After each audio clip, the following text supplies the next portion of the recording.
Now, in other news for you this morning, the Tories are preparing, of course, for a key by-election in Tiverton and Honiton.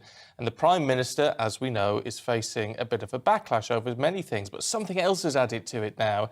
It's West Country farmers not happy over his post-Brexit food strategy. Yes, he's really getting stick for everything now, isn't he? The National Farmers Union say initial proposals to help farmers increase food production had now been stripped to the bone in this new policy document. Yeah, they say the policy would actually leave them poorer and unable to compete with foreign producers. Let's talk to Portia Berry-Kilby, a political commentator with Young Voices UK. Good to see you this morning, Portia. Look, what's wrong with this policy? I mean, we were talking about, it was in the papers yesterday, and we said, you know, on the surface, it looks like a positive thing, more food security for the UK. So what are the farmers unhappy with? At the heart, I think it's an issue of vagueness. It's been criticised from all sides for being a very vague policy and saying there's certain commitments but not actually implementing that. And then on the other side, you have a massive U-turn from making a commitment to wilding land. And now it's a U-turn on that. There's limited land for rewilding that's heading forward. So it's kind of from one thing to another. And yes, it is a U-turn from the environmental focus to food security, but there's not really a clear way forward for farmers.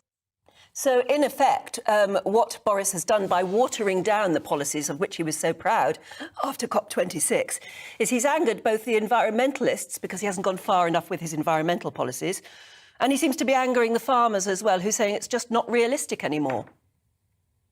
That's entirely right. So he's kind of angered both camps, and then rather than actually getting support, he's alienated himself even further. There is something of a hope amongst some farmers, or like the thought process here is that the farmers will be more on board because he's ditched their rewilding plans and is prioritising food production, but the actual details is somewhat lost, so it's not really enough. And the lobby has voiced opposition and also said that, you know, farmers care about the environment as well. You can't just sing one out. There has to be consistency here.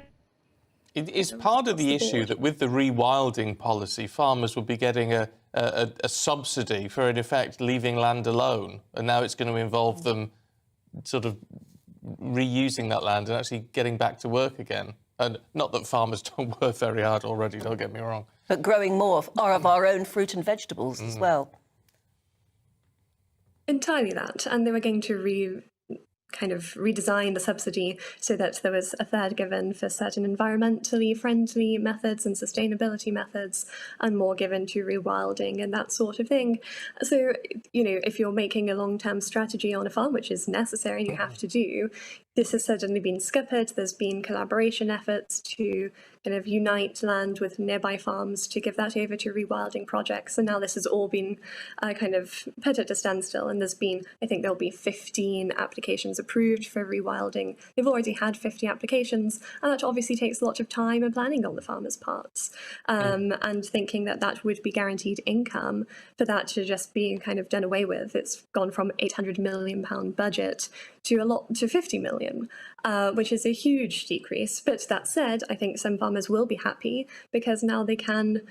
It makes sense to have land and use it for food production, especially in the current climate. And when you've got imports for food being at a record high and local production at a record low, then of course there's going to be some voices and some votes kind of encouraged by this revised plan. OK, Portia, we've got to leave it there. Thank you very much indeed.